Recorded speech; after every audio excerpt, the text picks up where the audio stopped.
Shedeur Sanders, he was great yesterday. Browns lost. He was so good. I keep forgetting they lost, actually, because the conversation has turned into Shedeur. I'm forgetting that they lost, and then I'm reminded of 2-point conversion plays and everything. I'm reminded of block. I have to remind myself of the block punt. I know we got into it. The clips are out there, and maybe we'll get into it again on this. Because I know this is the most loser attitude of all time. Oh, I got a better loser attitude for you. But I'm evaluating, obviously the rookies. I'm evaluating the guys that are going to be here. And because of that, to me, the outcome doesn't really make all that much of a difference to me. And I know that sounds like big-time loser mentality. But Shedeur playing terrible in a win... All right, great. No, but playing well in a loss, it just I got a lot out of that. And yeah, the coach, we've done the evaluation on Stefanski. It's been 6 years. Andrew Berry, we've done the evaluation on over 6 years and in managing of the whole situation. No, because winning or losing yesterday does not change that for me. Because you're making a bunch of excuses, not about Stefanski, but about the losing part. I cannot absolve them from the losing because winning, especially to a young quarterback, you think about how downtrodden it's been over the last how many months since April. Winning helps so much more. It helps so much more. He had a great game. But if you win that game, it helps so much more with the confidence because he's got a lead. The next step for him, if people believe he's going to be a franchise quarterback, the next step for him is leading. Well, there's no way he can look at this and say, I balled out, I don't need to worry about you guys. There's plenty of people on the field who can, but they ain't quarterbacks. So I deny him this opportunity to enjoy victory because more special teams garbage, more cutesy 2-point conversion stuff where, again, you got Gage Larvin out there. You're not paying attention to the sum of your parts. You're not paying attention to what you're not. People are finding things. What makes me upset about the Bubba Ventrone thing is it's not about, people got mad about missed field goals and stuff like that. No, I don't like missed field goals as much as the next guy. But you're not correcting things that are on tape. Tennessee saw something, took advantage, and got through. You're not fixing things. You're not doing it. You're supposed to be the attention to detail part of the football team. The special teams is all supposed to be little things that people miss, attention to detail things that people gloss over. That's why you make your bones as a special teams coach. And you're not doing it. And so that denies him a chance to taste victory, where he played well enough, certainly well enough, where he should have tasted victory. But all it's going to do is cloud things now. Because you lose more games, the higher you go up, and it's almost an undeniable conversation to have. But I don't want to have that conversation just yet. I think he played exceedingly well, and I'm happy that he played well. I'm happy that his dad was there. I want to bring his dad to all the games now. Right? Come to all of them. Where was their recruiting class? 79th or something like that? Come to all of them. Come on. But he played very, very well, and I was happy about that. Now, can we get to the other homerific thing that you were saying was homerific? I was just mad at the beginning of the show because I didn't like that you basically were just hiding behind feelings, and you're the one who has a microphone in front of you. We're the ones who have to take this seriously here. Because if we just slack ass and say that we don't take it seriously and all we want to do is be entertained, well, then you're not going to get the change that you actually want. You know how I feel about change, but we're at a bad spot right now with this. This is a really bad place. With Deshaun Watson, just so everyone knows, they're going to probably restructure the contract one more time, so don't lose your mind. It's all about cap management. They will rid themselves of Deshaun Watson in March of 2027. They'll make him a post-June 1 cut. Then he'll be on the cap in 2027 and 2028. People just need to understand that this is what the Browns have to do to manage what's left of that fully guaranteed contract. It's not like they're believing that he's going to come back and save the franchise.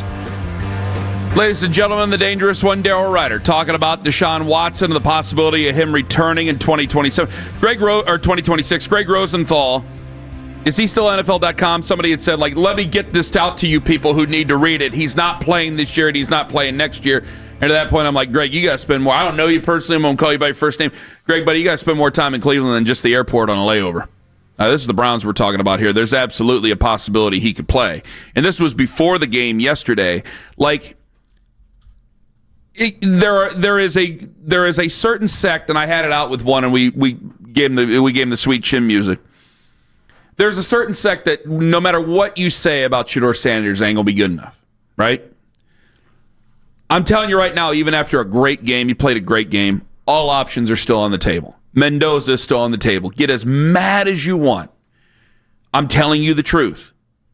I would love for Shedeur Sanders here yesterday and then over the next 4 games to make it abundantly clear that he should be the starter for the Browns next year and that we need to go after linemen and wide receivers or God knows what else. That's best case scenario. I would love it. I'd love for it to be that way. I'd love for it to be able to trade out and have somebody else if you lose, whatever. I'd love for that to happen. It's a best case scenario.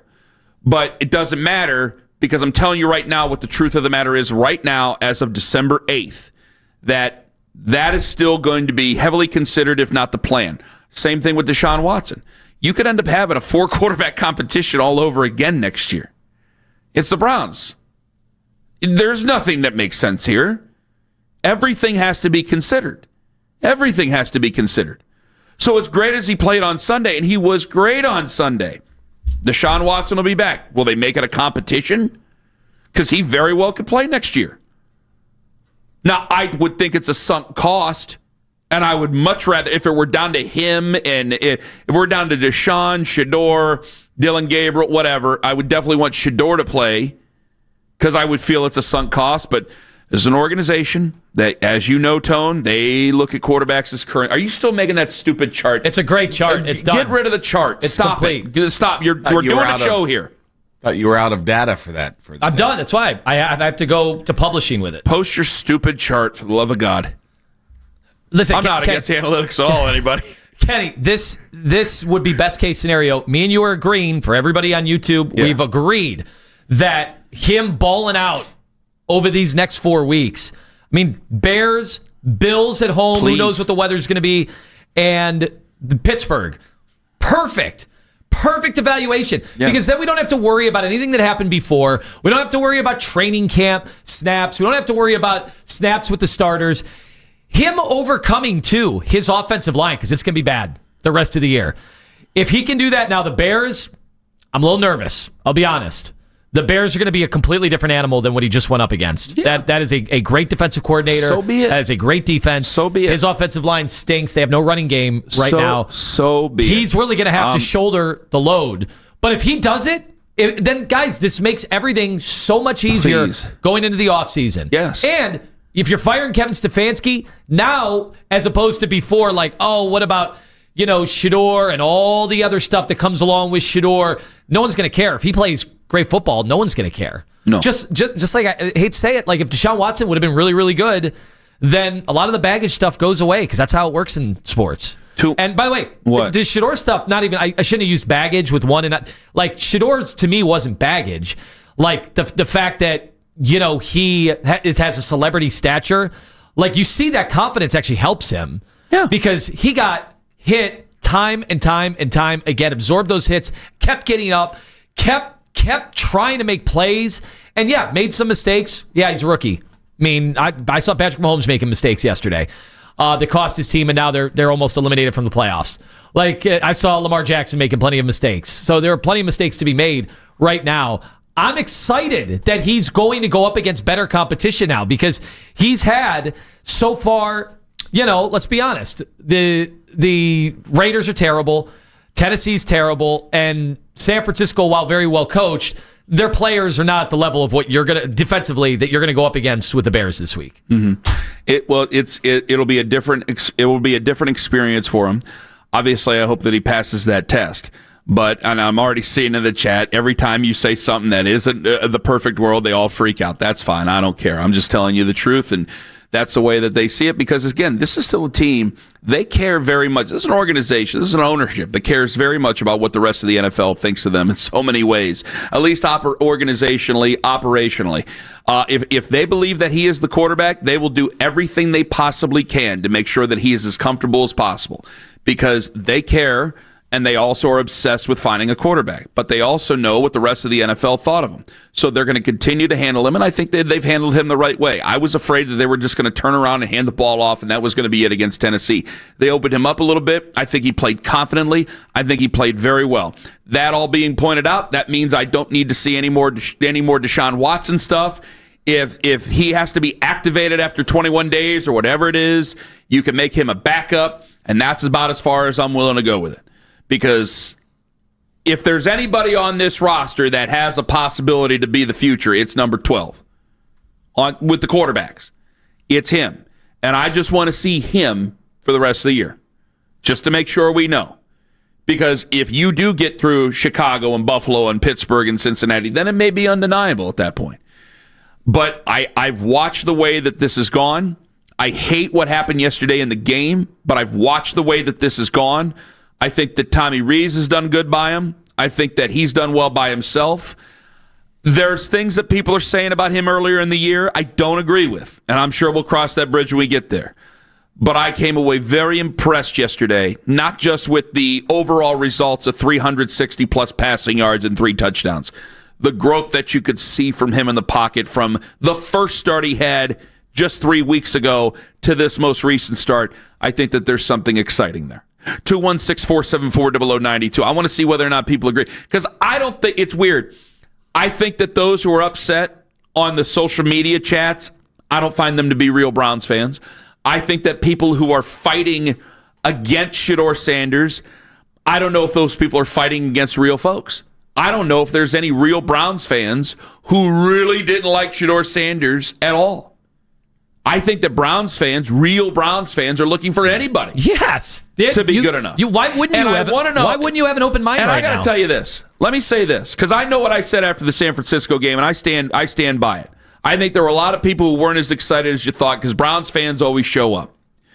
But if he goes out there to Chicago and he plays well against Chicago, I want to see what it's like against Buffalo that next Sunday in the stadium.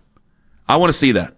Because you go out there and you play that well against Chicago, I think there's going to be a fever. You're getting close to the holidays there. Good point. Maybe some people have started to take that time off on that Monday on the 22nd. They go, you know what? I want to go see this kid. Mm-hmm. Even if we are 3-11 by that time. We will be I working. want to go see this show. We will be doing those Monday shows. We will be doing